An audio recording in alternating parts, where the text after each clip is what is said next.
con uno, el doctor Carlos Elizondo Mayer Serra, quien saludo por supuesto para invitarlo a entrarle derechito y de lleno al tema de los acuerdos comerciales, en este caso la participación probable de Canadá en lo que ya parece ser el extinto TLC.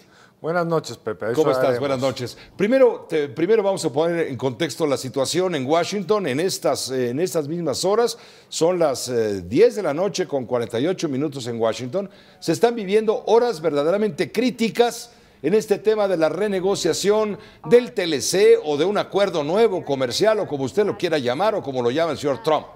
Los representantes comerciales de Canadá están encabezados por Chrystia Freeland, trabajan a contrarreloj para sacar adelante los últimos temas pendientes. Esto para alcanzar un acuerdo en las próximas horas. Mañana viernes vencería el plazo. La ministra de Relaciones Exteriores de Canadá, Chrystia Freeland, mantiene hermetismo sobre los detalles de las conversaciones logradas.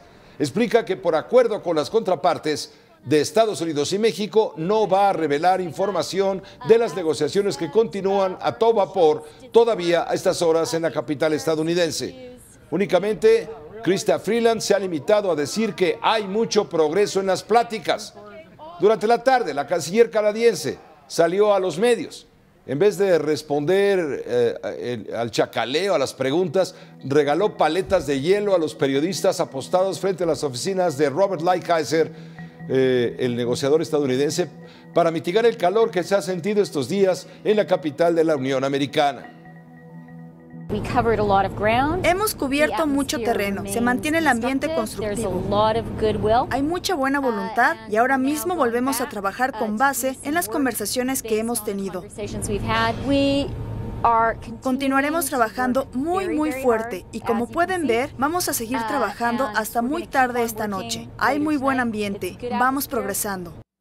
Se espera en cualquier momento que Robert Lighthizer, el negociador estadounidense, y la señora Chrystia Freeland, la canciller canadiense, anuncien algo importante, o bien que llegaron al acuerdo o que siguen afanosamente buscando entendimientos. El caso, Carlos, es que hay un problema con los productores de lácteos, quienes se oponen rotundamente a resultar afectados. Como también hay oposición de los productores de madera, quienes comercian con las maderas blandas que se usan en la construcción en Estados Unidos, y hay, por supuesto, oposición de los productores de acero y los que tienen que ver con la fabricación de automóviles. Hay 100,000 trabajos que están en riesgo, Carlos. En efecto, Pepe, digamos, la estrategia del presidente Trump parece que está funcionando. Es decir, al haber llegado al acuerdo con México y tener una fecha que parece final, que es mañana, y explicar un momento por qué, ha logrado sentar en la mesa a los canadienses con esos 4 temas que tú dices. ¿Cuál es el premio? Pues el premio es quitar la incertidumbre de una eventual ruptura del tratado, y muy importante fue esta como carta paralela que firmó el gobierno mexicano, que en caso de que se impusieran los aranceles extraordinarios del 25% por seguridad nacional a los vehículos de autopartes contra el mundo, quedara exento también Canadá, como en principio quedaría exento México. Ahora, ¿cuáles son los 4 temas, Pepe? El primero, lácteos. Es el único producto que no circula libremente entre los 3 países. Es de una lógica de administrar la oferta de los productos lácteos para que el precio no oscile y los productores tengan certidumbre, a diferencia de los productores de Estados Unidos, que suelen ser más grandes, más tecnificados, más integrados, son pequeñas granjas, pequeñas cooperativas. Eso quedó fuera en el Telecán original. Para lograrlo le pusieron un arancel gigantesco de 270% y ha sido el foco del enojo de Trump a lo largo de esta crítica al Telecán respecto a Canadá. El segundo tema, Pepe, es el que mencionabas.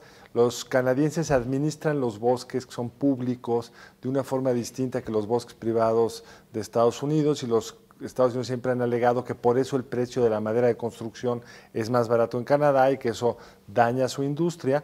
Para los canadienses aquí lo importante es que se mantenga el mecanismo de solución de controversias, a partir del cual han podido evitar algunos actos, digamos, arbitrarios del gobierno de Estados Unidos, que tradicionalmente les frenaba cuando no les convenía la entrada de estos productos canadienses al mercado de Estados Unidos. Fue una parte muy importante de la primera negociación. Y tercero, como tú mencionaste, el tema del acero y el aluminio. En el caso del acuerdo con México, quedó fuera del acuerdo en la medida en que sigue estando detrás de esta barrera del 25% por seguridad nacional que los Estados Unidos decretaron hace algunos meses. Los canadienses, para los canadienses es más importante porque exportan mucho más acero y aluminio a Estados Unidos que nosotros, querrían quedar exentos de esta medida, se ve complicado, pero el gran, digamos, amenaza es que queden afuera en caso de un arancel extraordinario en materia de autopartes. Pero ahora, ¿por qué la fecha importa? Importa porque los tiempos están apretadísimos para que el presidente de Estados Unidos le anuncie al Congreso que se han finalizado las negociaciones, corren una serie de tiempos para que pueda estar esto listo entre la elección de noviembre de este año y la toma de posesión de los nuevos congresistas, con el ánimo además de que sea el presidente Peña, que como todos sabemos termina el 1 de diciembre, pueda firmar. Pero tú nos hablabas de una estrategia del presidente de Estados Unidos, donde probablemente mañana que se cumple este plazo al que haces mención, no se concrete la incorporación de Canadá al acuerdo ya previamente pactado, este entendimiento previamente pactado con México.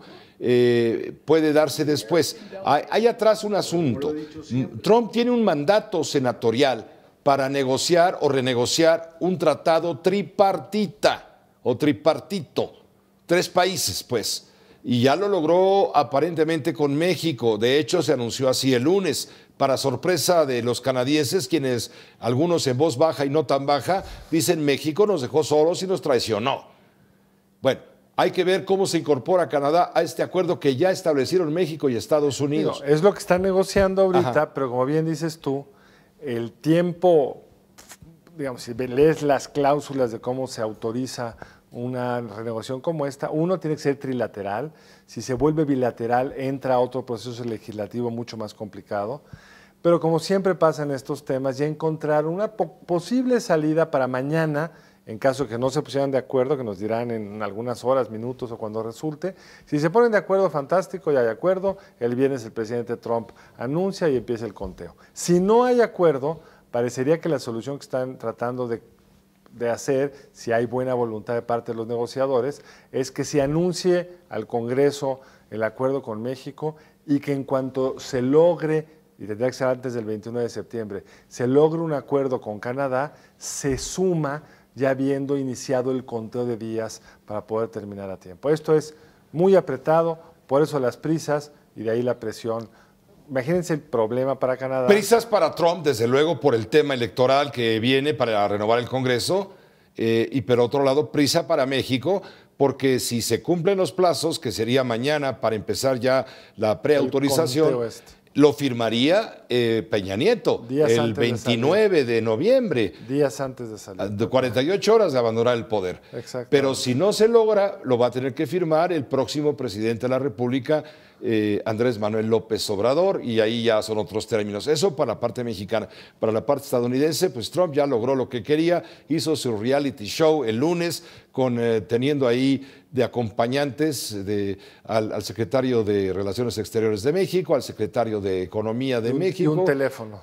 Un teléfono que no sabía ni qué botón apretar, y convirtiendo al presidente de México en una voz etérea en el aire. Y el que estaba a cuadro en la cámara con reporteros, incluso mexicanos, ahí dentro en el Salón Oval, fue el presidente de los Estados Unidos, que hizo su numerito y ganó el protagonismo del que siempre ha hecho gala. Y ahora ya puede decir que ha habido una gran renegociación y que se han protegido los intereses de los trabajadores y de los productores de Estados Unidos. Seguiremos atentos. Pero falta la sustancia. Hay que subrayar que nadie ha leído lo firmado.